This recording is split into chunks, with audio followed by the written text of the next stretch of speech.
नमस्कार.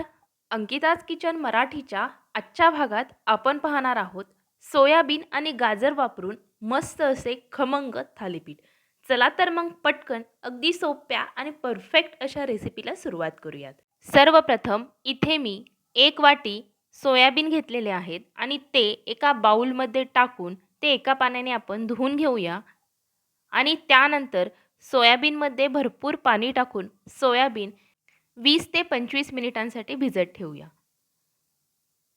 20-25 मिनिटांनंतर तुम्ही पाहू शकता सोयाबीन अगदी मऊ असे भिजलेले आहेत. असे सोयाबीन भिजायला हवेत. आता यामधलं पाणी असं आपण दाबून काढूया आणि हे सर्व सोयाबीन मिक्सरच्या भांड्यामध्ये काढून घेऊया. आता यामध्ये मी 5 ते 6 हिरव्या मिरच्या आणि 9 ते 10 लसणाच्या पाकळ्या टाकणार आहे. त्याचबरोबर इथे मी एक छोटा चमचा जिरे टाकलेले आहे. आता हे सर्व आपण अजिबात पाण्याचा वापर न करता शक्य होईल तेवढं बारीक वाटून घेऊया. अजिबात पाण्याचा वापर न करता हे मी वाटून घेतलेलं आहे. सोयाबीन छान मऊ भिजल्यामुळे हे अगदी मऊसर असं वाटलं जातं. तुम्ही पाहू शकता. आता हे मिश्रण आपण एका परातीमध्ये काढून घेऊया. तुम्ही पाहू शकता अगदी मऊ असा मुटका होईल असं हे मिश्रण वाटलं गेलेलं आहे. आता यामध्ये मी एक किसून घेतलेलं गाजर घालणार आहे. त्याचबरोबर एक मध्यम साईजचा बारीक चिरून घेतलेला कांदा आणि भरपूर अशी कोथिंबीर घातलेली आहे. इथे तुम्ही बीट, काकडी देखील किसून घालू शकता. आता यामध्ये मी थोडीशी हळद घातलेली आहे. त्याचबरोबर थोडीशी कसुरी मेथी हातावर चोळून टाकूया. कसुरी मेथीऐवजी तुम्ही ताजी मेथी देखील चिरून वापरू शकता. आता यामध्ये मी 2 मोठे चमचे तांदळाचं पीठ टाकलेलं आहे. त्याचबरोबर त्याच चमच्याने 2 चमचे बेसन पीठ टाकलेलं आहे आणि आता 1 चमचा ज्वारीचं पीठ आणि 1 चमचा गव्हाचं पीठ टाकलेलं आहे. एखादं पीठ नसेल तरी काहीच हरकत नाही. तुमच्या घरामध्ये ज्या प्रकारची पीठं अवेलेबल असतात ती पीठं देखील तुम्ही यामध्ये वापरू शकता.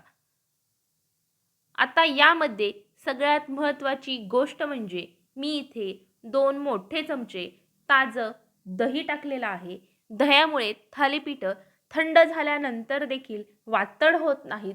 अगदी मऊ लुसलुशीत होतात आणि खाताना देखील छान लागतात. दह्यामुळे ह्या थालीपीठाला टेस्ट देखील अगदी छान येते.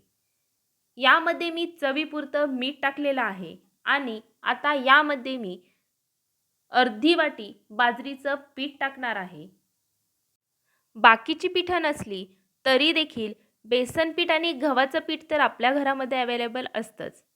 तर बाजरीच्या पिठाबरोबर गव्हाचं पीठ आणि बेसन पीठ वापरून ही थालीपीठं तुम्ही करू शकता. फक्त 2-2 चमचे बेसन पीठ आणि गव्हाचं पीठ वापरायचं आणि बाकी सर्व बाजरीचं पीठ वापरून ही थालीपीठं तुम्ही करू शकता. बाजरीच्या पिठामुळे ह्या थालीपीठेला चव छान येते. त्यामुळे बाजरीचं पीठ जास्त प्रमाणात वापरायचं.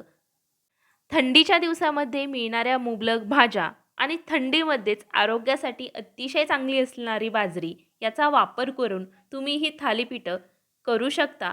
मुलांना देखील ही टिफिनमध्ये देऊ शकता. मुलं अगदी आवडीने खातील आणि सर्व प्रकारच्या पौष्टिक भाज्या देखील त्यांच्या पोटात जातील. आता हे पीठ गरजेनुसार अगदी थोडाफार पाण्याचा वापर करून ही पीठ मी मळून घेतलेलं आहे. थालीपीठाचं पीठ अगदी मऊ लुसलुशीत मळून घ्यायचं. फार घट्ट मळायचं नाही, म्हणजे थालीपीठं देखील अगदी छान होतात. आता इथे मी बाजूला थोडेसे तीळ घेतलेले आहेत, जे आपण वरून लावणार आहोत. एकीकडे मी तवा गॅसवर गरम करण्यासाठी ठेवलेला आहे आणि दुसरीकडे आपण लगेच थालीपीठं करून घेणार आहोत. पीठ भिजून देण्याची अजिबात गरज नाही. एका भांड्यामध्ये पाणी घेऊन एक कापड मी ओलं करून घेतलेलं आहे आणि हे भिजवून घेतलेलं कापड एका पोळपाटावर टाकून घेऊया आणि मळलेल्या पिठापैकी छोटासा गोळा घेऊन पाण्याचा वापर करून हे थालीपीठ आपण थापून घेणार आहोत. थालीपीठ हाताला चिकटू नये म्हणून पाण्यामध्ये हात बुडवायचा आणि नंतर थालीपीठ थापायचं, म्हणजे थालीपीठ थापताना अजिबात हाताला चिकटत नाही. थालीपीठाचं पीठ अजिबात घट्ट मळायचं नाही. छान मऊ लुसलुशीत पीठ मळलं गेलं की थालीपीठं अशी पटकन थापून होतात आणि शक्य तेवढी पातळ देखील होतात. आता वरून मी थोडेसे तीळ टाकलेले आहेत आणि थालीपीठाला आपण परंपरेप्रमाणे जसे होल करून घेतो तसे होल केलेले आहेत. आता तव्यावर तेल टाकून घेऊया आणि हे थालीपीठ थापून घेतलेलं कापड असं उचलून तव्यावर टाकूया आणि वरच्या बाजूनी कापड काढून घेऊया. जर कापड आणि थालीपीठ चिकटून राहिलं तर वरच्या बाजूनी कापडावर थोडासा पाण्याचा हबका मारायचा, म्हणजे थालीपीठ कापडापासून वेगळं होतं. आता कडेने मी थोडंसं तेल सोडलेलं आहे आणि थालीपीठ छान सेट झालं की आपण पलटून घेऊया. दुसऱ्या बाजूनीही थोडंसं तेल सोडूया.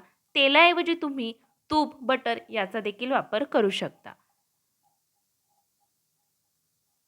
थालीपीठ टाकताना गॅस फुल ठेवायचा आणि नंतर मीडियम गॅसवर छान थालीपीठं शेकून घ्यायची.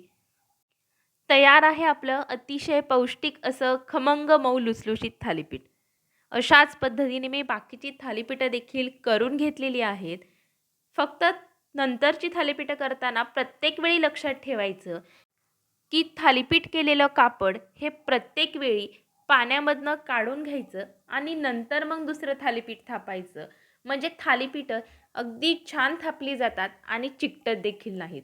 पाहू शकता अगदी सुंदर अशी आपली पौष्टिक अशी थालीपीठं तयार आहेत. ही थालीपीठं तुम्ही दह्यासोबत, सॉससोबत एन्जॉय करू शकता.